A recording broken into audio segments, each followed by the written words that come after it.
प्रदेश के अधिकतर हिस्सों में पिछले 3 दिनों से बारिश का सिलसिला जारी है। मौसम विभाग से प्राप्त जानकारी के अनुसार पिछले 24 घंटों के दौरान कुछ स्थानों पर भारी बारिश दर्ज की गई। सबसे अधिक अररिया के फॉरबिसगंज में रिकॉर्ड 143.2 मिलीमीटर बारिश हुई है। वहीं कटिहार के बलरामपुर में 107.4 मिलीमीटर बारिश रिकॉर्ड की गई।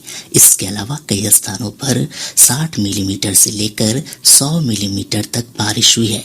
मौसम पूर्वानुमान में कहा गया है कि अगले 4 दिनों तक प्रदेश में बारिश का सिस्टम सक्रिय रहेगा।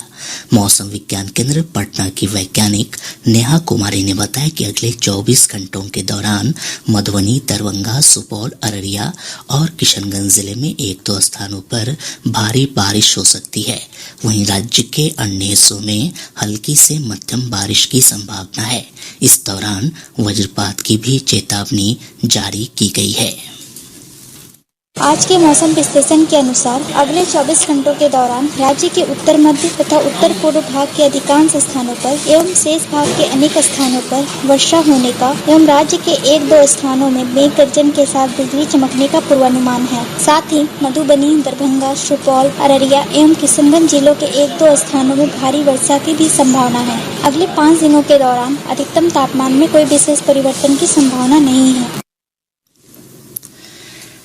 नेपाल के जलग्रहण क्षेत्र और राज्य में हो रही भारी बारिश के चलते गंडक, बूढ़ी गंडक, बागमती, कमला बलान, कोसी, महानंदा और अधवारा समूह की नदियों का जलस्तर तेजी से बढ़ा है। वाल्मीकिनगर स्थित गंडक बराज से आज 1,30,000 क्यूसेक पानी छोड़ा गया, जिससे तटवर्ती क्षेत्रों में बाढ़ का खतरा उत्पन्न हो गया है। गोपालगंज में भी गंडक नदी उफान पर है। खगड़िया से हमारे संवाददाता ने बताया कि कोसी नदी का जलस्तर बढ़ने से बेलदौर प्रखंड के पलेठा पंचायत के निचले इलाकों में पानी फैलने लगा है। लोग बाढ़ की आशंका को लेकर ऊंचे स्थानों पर पलायन करने लगे हैं। वहीं सुपौल के भीमनगर बराज पर कोसी नदी उफान पर है। नदी का जलस्तर 6,09,40 क्यूसेक दर्ज किया गया।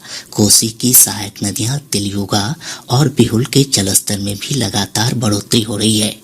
नदियों के जलस्तर में बढ़ोतरी होने से निर्मली प्रखंड के पिपराही, ढोलही, लगुनिया, चखराही, रहरिया, थरिया और देखिया गांव में पानी फैलने लगा है। इधर जल संसाधन विभाग ने संवेदनशील स्थानों पर बाढ़ निरोधात्मक कार्य तेज कर दिया है। जम्मू कश्मीर में 62 दिनों तक चलने वाली श्री अमरनाथ जी यात्रा बालताल और नुनवान आधार शिविर से आज सुबह शुरू हुई। बालताल आधार शिविर से 4,445 श्रद्धालुओं को रवाना किया गया, जबकि पहलगाम के रास्ते पवित्र गुफा तक पहुंचने के लिए 2,000 से अधिक यात्रियों को अनुमति दी गई है। 4,416 श्रद्धालुओं का दूसरा जत्था भी जम्मू यात्री निवास से कश्मीर घाटी की तरफ बढ़ रहा है। यह जत्था कल सुबह श्री अमरनाथ जी गुफा के लिए रवाना होगा। एनटीपीसी के बाढ़ स्थित चौथी इकाई से विद्युत उत्पादन शुरू हो गया है। इस इकाई से 660 मेगावाट बिजली का वाणिज्यिक उत्पादन होगा। इससे बाढ़ इकाई की क्षमता 1980 मेगावाट से बढ़कर 2,640 मेगावाट हो गई है। अब बिहार को बाढ़ एनटीपीसी इकाई से 1,909 मेगावाट बिजली मिलेगी। सूचना और प्रसारण मंत्रालय के केंद्रीय संचार ब्यूरो पटना और गया द्वारा गया के गांधी मैदान में 9 साल सेवा, सुशासन और गरीब कल्याण विषय पर फोटो प्रदर्शनी सह जागरूकता कार्यक्रम का आयोजन किया गया है। इसका उद्घाटन स्थानीय विधायक प्रेम कुमार ने किया। इस अवसर पर उन्होंने कहा कि केंद्र की मोदी सरकार ने पिछले 9 वर्षों में आम लोगों के हित में कई कदम उठाए हैं। उन्होंने लोगों से इस प्रदर्शनी को देखने की अपील की। यह प्रदर्शनी 4 जुलाई तक चलेगी। आज राष्ट्रीय चिकित्सक दिवस है। यह दिन प्रख्यात डॉक्टर और पश्चिम बंगाल के दूसरे मुख्यमंत्री डॉक्टर बिधान चंद्र राय की स्मृति में मनाया जाता है। चिकित्सक दिवस का आयोजन समाज की भलाई के लिए स्वास्थ्य सेवा के प्रति चिकित्सकों के समर्पण तथा उनके योगदान के सम्मान स्वरूप किया जाता है। चिकित्सक दिवस के अवसर पर प्रदेश भर में कई कार्यक्रम आयोजित किए गए। बक्सर जिले के राजपुर थाना क्षेत्र के तेवढ़िया गांव में एक सीएसपी संचालक की हत्या के मामले में पुलिस ने 5 आरोपियों को गिरफ्तार किया है। इनके पास से हथियार भी बरामद किए गए। कैमूर जिले के मोहनिया थाना क्षेत्र के बरहुली गांव के पास डिवाइडर से टकराकर एक पर्यटक बस पलट गई। इस घटना में 12 पर्यटक घायल हो गए। संसद का मानसून सत्र 20 जुलाई से शुरू होगा। यह सत्र 11 अगस्त तक चलेगा। संसदीय कार्य मंत्री प्रहलाद जोशी ने एक ट्वीट में ये जानकारी दी। उन्होंने सभी राजनीतिक दलों से मानसून सत्र में सक्रिय भागीदारी करने और विधायी मामलों तथा अन्य मुद्दों पर सार्थक चर्चा की अपील की है।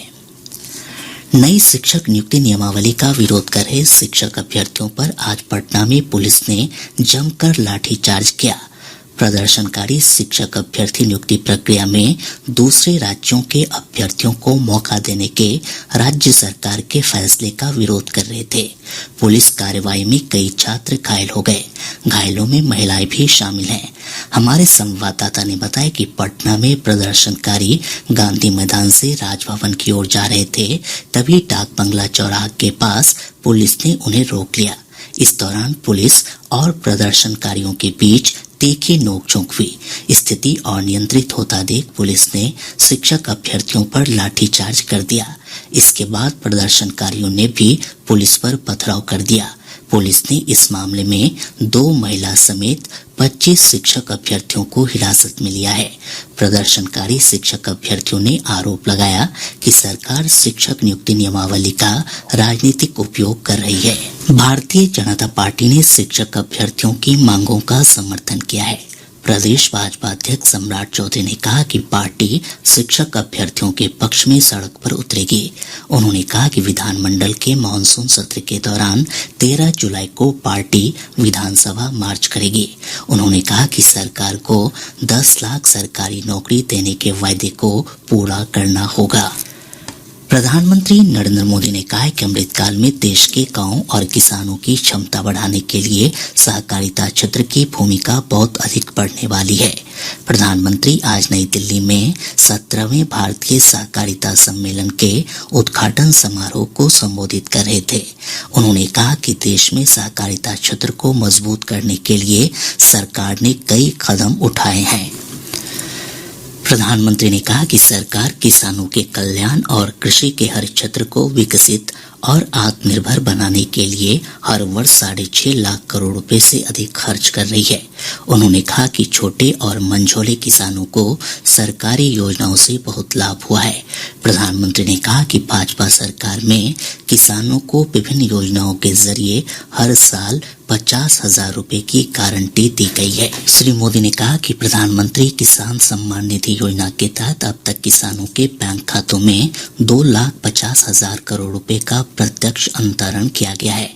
उन्होंने कहा कि यूपीए सरकार के 5 वर्षों के दौरान कृषि पर 90 करोड़ रुपए का खर्च किया गया, जिसकी तुलना में इस योजना में 3 गुना अधिक राशि खर्च की गई। इस अवसर पर सहकारिता मंत्री अमित शाह ने कहा कि प्रधानमंत्री नरेंद्र मोदी के दूरदर्शी नेतृत्व में एक अलग सहकारिता मंत्रालय गठित किया गया है। उन्होंने कहा कि मंत्रालय के गठन से सहकारिता क्षेत्र में कई बदलाव संभव हो सके हैं।